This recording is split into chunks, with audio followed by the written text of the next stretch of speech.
Hey y'all, welcome back to Dots and Beyond. My name is Beth. Today we are going to update what I read in September and get my reading journal ready to go for October. Let's go ahead and get started.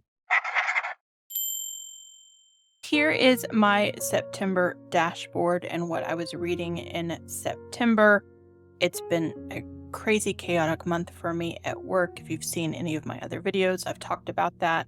And it was all I could do to kind of stay afloat. I did finish Rise of Empire, which I had started in August, and then I finished in September, doing that on a hybrid read between the book, which I've had for years and years and years. This is the second of the Rhaenyra Chronicles or Rhaenyra Revelations. Can't remember that it's not Chronicles. Forget it every time. Anyway, Rhaenyra Revelations. This is book 2. I read book 1 in August, and I've rolled right into Heir of Novrin, which is the third in this series. Technically, it's like the 6th because there's 2 bind-ups in each book. It's a whole thing, but they're tomes. They're hefty. I started that on September 10th, but it's all I can do to even listen to a chapter a day here and there. So it's taking me a while to get through it. But I also finished How to Take Smart Notes by Sonki Arens, which was my bullet journal book club for this quarter, part of Bujo U on the officialbulletjournal.com. And that's as far as I've made it yet, except for reading the Purloined letter, which was our pick for the month. I haven't updated anything in here. I have at least listened or read a chapter a day, so I am keeping up with making sure that I read something, even if it is the shortest chapter on the planet, every day. And that is just one of those goals that I set for myself this year. And I'll be honest, there's been some days it has not been easy to even just squeak in that little chapter. And some of the months, May was particularly bad, September was particularly bad.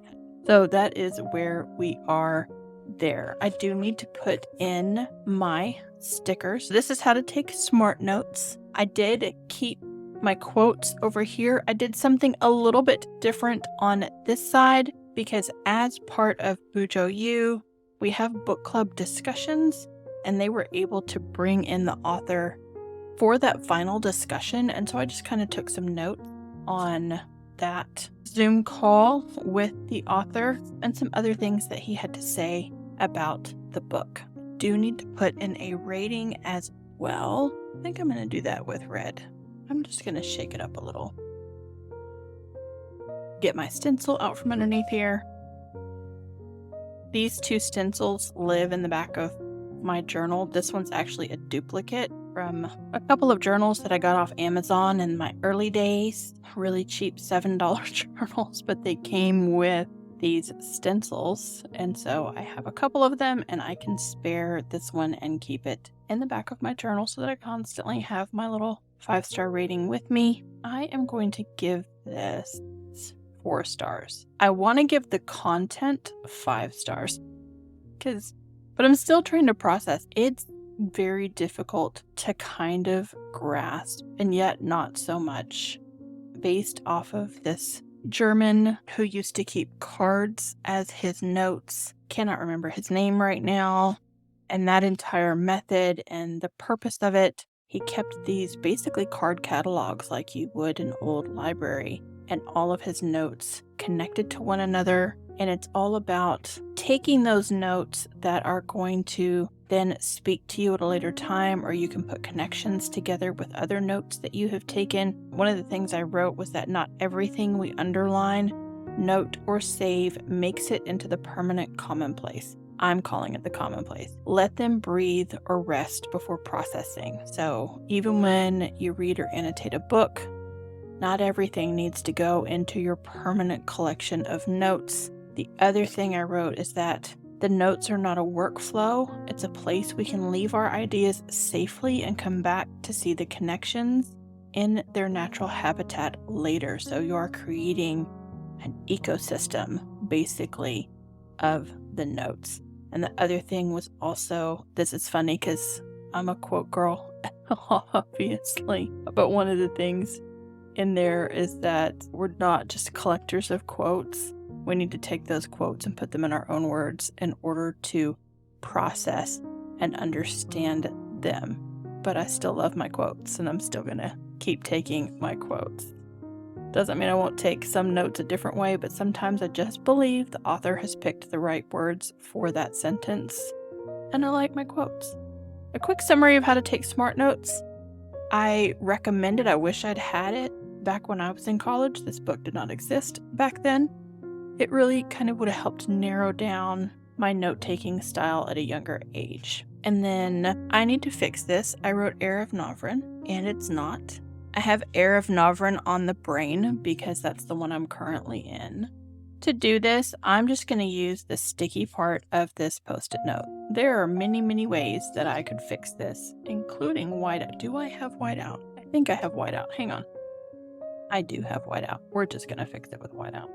Sometimes the old-fashioned way is just the better way. The Rise of Empire by Michael J. Sullivan. I need to look up how many pages it actually is in a traditional book. So I will look in the back of the book here in just a second. It is, those are extras. Count the extras. Book's got a lot of names. All right. 756 pages. And again, I need to give it a star rating. I believe I gave the first one 4 stars. There's mine. I did. I gave the first one 4 stars. I think I'm going to give the second one 5 stars, or at least 4.5. We continue the tale of our thieves, Hadrian and Royce, who are just a great buddy comedy in the middle of this fantasy world with a very high stakes. It is super high fantasy, and you just fall in love with them more. The great thing about Rise of Empire is that it is a fully formed addition to this world. It isn't suffering from second book syndrome. It has its own path. It has more characters that flesh out our world. It has more places that flesh out our world, and yet all of it is driving us towards a central story. It's not just filler. And for a second book, or like I said, there's 2 books in this bind up, so the third and the 4th book, smack dab in the middle of the Rhaenyra Revelations, it's pretty amazing that Michael J. Sullivan doesn't suffer from that. This is just kind of a filler book situation. I wrote here that my depth of affection for Royce and Hadrian grows. I wrote that it's a superb second book. I'm still marveling at Sullivan's modern language in telling this high fantasy tale, but I think that's what makes it easy to read to a modern reader, is it doesn't have the these and the thous, although the first book makes a great pun to that with a specific character who's thousands of years old and speaks in the old tongue kind of thing. But I think that's what makes this book easy to read and enduring, or the series as a whole. That's it, y'all. It's the 2. We've just got the 2 books that I made it through in September. Not mad about it. 756 pages here. This one's much shorter at 188, but I did get both of those knocked out, and I am almost done with Heir of Novrin. I really thought I was going to get it into September as well. Like, I'm 95% of the way there. I really could put it into my September read, but I always document them in whatever month that I finish them in. I will probably finish it in the next day or 2, especially now that September is done and I can relax a little. I mean, I still have work and things, but it's nowhere near as crazy as it was in September. So let's go ahead and set up for October, and then I'll need to go back and put in the page numbers and my index and stuff for those as well. I've started giving myself a little bit of structure here. I didn't sketch in as much as I normally do. We're going to make it work. This time around, I'm using the red washi tape because I have found it again. The whole washi tape saga. I'm going to try to... Didn't really want to have to trim anything off, but it'll be... Alright, and that is all I will need of that. And we can put in our stencil. To do that, I'm just going to use this Pigma Micron, and I trace the stencil, and then just give it a little like scribbly on the inside. I don't even fill it in all the way. And I didn't sketch it out, so I got to try to get it in the right spot for this month. And I guess while I'm doing this, if I can manage to talk and think at the same time. Sometimes I can't do these setups and talk at the same time, and I end up cutting out large bits of it. We can talk about the Purloined letter, and I really don't have a lot to say about the Purloined letter. This was the only story that we have read that has a recurring character, and that character is Detective Dupin, Auguste C. Dupin. He's one of the only, if not the only, recurring character that Poe has in his short stories. There are 3 short stories with this character in them, and this time a very important letter has been stolen. Purloined means, and the French police are just stumped. They don't know what to do. They come and they tell our main character, the detective, all of the steps that they have taken. He kind of questions their methods, and then they come back months later and are still just flabbergasted. They don't understand where this letter could possibly have gone. They've searched inside the house, they've searched outside the house. And what we find out is this time around, when they come back to talk to him, he weasels them into, I put that too far down. Do you see that? That is too far down. This one's 1 row up, this one's 1 row down, and we're just gonna leave it because I'm not gonna patch that right now. In fact, I'm probably not even going to patch it later. That's just one of those things we're going to live with.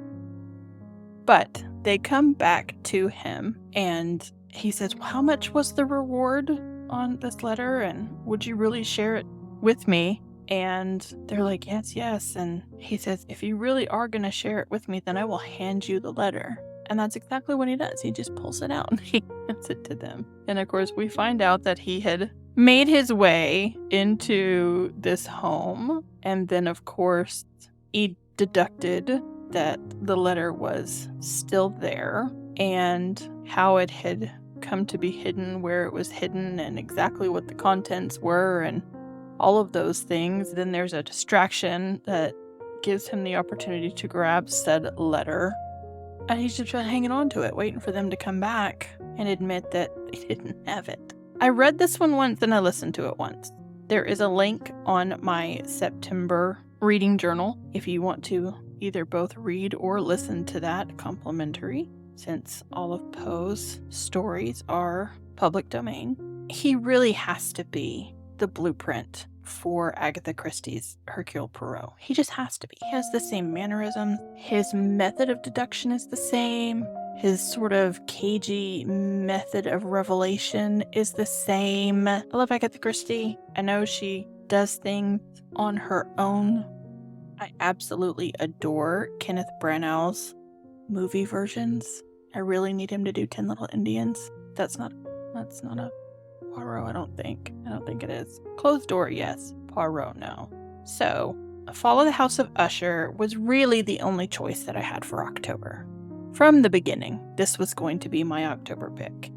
It was published in 1910 and is 7,345 words. Have book cover for it. It is just one of the maddest.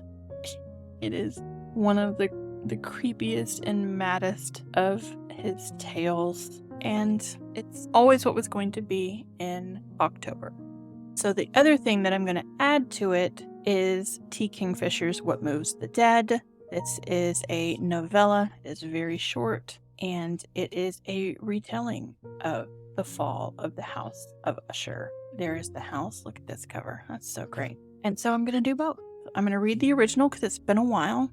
I'm going to read it instead of just listening to it. I might listen to it as well. And then I'm going to read What Moves the Dead by T. Kingfisher. And then I'm going to watch the new Netflix series because I know they've made one. It will be out in October, but I want to see what it's all about. And I've been trying to stay away from any spoilers for that particular part of my October ventures. We're just going to be up in the House of Usher for the entirety of October. That's going to be my spooky season vibe, is the fall of the House of Usher. All right, I still need to put in my blank stars for a star rating. I meant to do that in red. Oh well, just making mistakes all over the place. I might have to fix these because this is a fat, well, not a fat, but it's a 5-point pigmamicron, so those are looking a little lost. And then this is what I am reading for the month. I don't even think I'm gonna get a ruler out. We're just gonna freehand these lines. I do better with straight lines when I'm pulling them towards me. We're gonna turn this book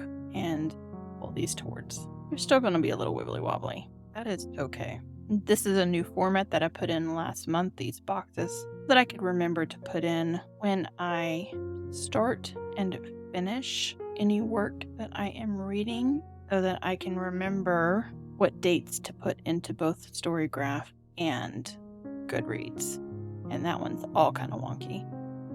I did update Goodreads a little bit today. I didn't put in any reviews, but I at least put in my start and end dates for what I read in September. Today I used my N89 Tombow, which is a light warm gray, to highlight some spaces in my October plan with me, or just yesterday I guess, and now I can't find it. I obviously didn't put it back where it was supposed to go, so we're just going to use the N95, highlight the top row of these boxes where the title of the book that I'm reading will go, and then highlight every other line here, just for my eyes have a little extra space.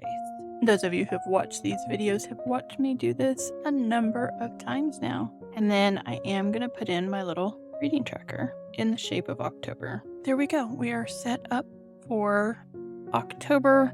I am currently reading The Heir of Novren. I started it the exact same day that I finished Rise of Empire, so I started it on September 10th. And I'm not currently reading anything else at the moment. I do cursive. I'm going to, though. This is Michael J. Sullivan. Speaking of cursive, right here is the moment that I got tired of printing my quotes, and I switched from print to cursive. All the way through here, I have used print on this side and cursive on this side, and I just got tired of it. It just switched to cursive. Okay, so we have October set up and ready to go. I think, do I have all of my first lines? Do I have the first line? Heir of Novren. I do not. Let me go grab that. All right, here we have Heir of Novren. It was over on my bedside table. And this quote says, "Some people are skilled and some are lucky, but at that moment, Mintz realized he was neither." Am going to wait to put in Heir of Novren and Michael J. Sullivan because my gray pigmamicron is in a different room. I know where it's at, but it's in a different room and I'm not going to go get it right now. So that is updated. Let us look here and see what page numbers. I am on 73 for how to take smart notes. Let's go back to here and add that. Then 75 for Rise of Empire. And did I put the Purloined letter on page 71? I did not. Like, here we are officially. We have filled up the P's. Those are added to my index of books read, which I keep in alphabetical order. I am still continuing this. I do need to fill in 2 squares. In my last video, I said I needed to go back and count these and make sure I'm up to date. I have not done that yet, but we are going to fill in the 2 for Rise of Empire and how to take smart notes. I'm going to hit my goal before the end of the year. 3 series end. They're going to be series that I both started and finished. They're not actually going to be series that I needed to finish, I don't think. It's just the way the cookie crumbles. And then I do need to finish filling in September. I am going to wait until I locate that warm gray Tombow because I don't want that to be a completely different color. And then release radar. I haven't added anything to this. I am anxiously awaiting Sterling House, which should be here in the mail on Tuesday. Fragile Threads of Power, I have it on Audible, but I need to finish Heir of Novren first. And I went ahead and did the audio version of this because I had not read the first 3 books in this series until this year. And once I started them, I binged through them. So there's Darker Shade of Magic. And, these are from like 2015, 17, 18, somewhere there. Blew through them. So knowing that there's another book coming, or another series even coming behind that, I was very excited by it. So I already have that on Audible. And it may be the next thing that I listen to.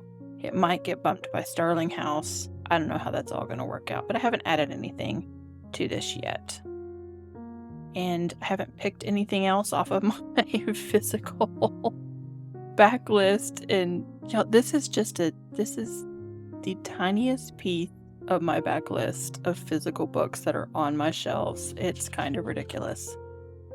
This FOMO page, my fear of missing out page, I mentioned before that I don't jump on bandwagons very often. I'm probably going to do away with that page in my 2024 journal. This was the first time I had put it in. There's recommendations and then there's FOMO. They're kind of two different things. When you really see something that everyone is reading and wants to read and you go, oh, I've got to read it too. I don't need that in my life, apparently. Okay, so October is Fall of the House of Usher. And then my book haul. Have I added anything to this other than, let's see. Yeah, I need to add Starling House on here. And again, I had not read anything by Alex E. Harrow until this year. And I read 10,000 Doors of January, is that the very end of last year? No, that was this year. Which I just adore. Early in the year. Okay. There's Babel. There we go. So, I read 10,000 Doors of January. And then in the same month, I read The Once and Future Witches because I love 10,000 Doors of January so much that then I read Once and Future Witches. And then I've already read Splintered last month, which is one of her novellas. Did not get to Mirror Mended this month. Maybe I'll do that in October as well. But I'm a fan, clearly. I need to look back and see what date I ordered that. But that's a physical book. And then Fragile Threads of Power. I don't know what day I ordered that. I'll go back and look. That is on Audible. I have not yet looked at my October book of the month to see what's there. So I'm going to go do that now and I'll be right back. Okay, so of course, Starling House. It's one of the book of the month picks for October. Because of course it is. Why wouldn't it be? But I am going to get The Unmaking of June Farrow. So I'm not going to skip this month because it just sounds intriguing. And that is pretty much how I roll. And that author is Adrienne Young. I'm just going to put AY for now. Okay, we're going to make that my book of the month. Series. I do need to fill in this too for Ryera Revolutions. And again, my gray markers. I wonder if I can use this. Hang on. I bet you this is too dark. Oh no, it's too light. We'll do it a couple times. That's not too bad. That was a Tombow, which is not what I was using for these, but it worked. I haven't DNF'd anything else simply because I haven't been reading as much. If I picked my reading back up, I would be finding things that I want to DNF. Faves. I am going to put 10,000 Doors of January on this list because it has stuck with me. And I liked it more than Once and Future Witches. It's my favorite of the Alex E. Harrow books that I have read thus far. I'm not attaching these to any particular month. So I still have 4 spots that I can fill in for 5-star faves. I've given other 5 stars. I just don't know if I want to put them in my book bracket for the year to kind of pick my favorite book. And then there is January. The only thing we have left to do is to stick our October sticker on. You guys have seen me do this. I'm not very precious about it. Just find the one from last month, line it up, put it right there. I'm gonna go with it. All right. So that is it for my September reading wrap up. Just the 2 books that I read in September. We're all set up and ready to go for October. We're diving into the fall of the House of Usher and all the fall of House of Usher things that are out and about right now. And that's what we're going to do for spooky season for Beth. There's some other things I want to read, but like I said, as crazy as my life has been, I might not get to those. We'll see if I can pick up my reading to what it was in January or February, where I was doing 5 or 6 books during the month, if I have a little bit more time this month. So that is it for me today. If you all like this video, you know what to do. Go ahead and give me a big thumbs up. Subscribe if you haven't already, and I will catch you in the next one.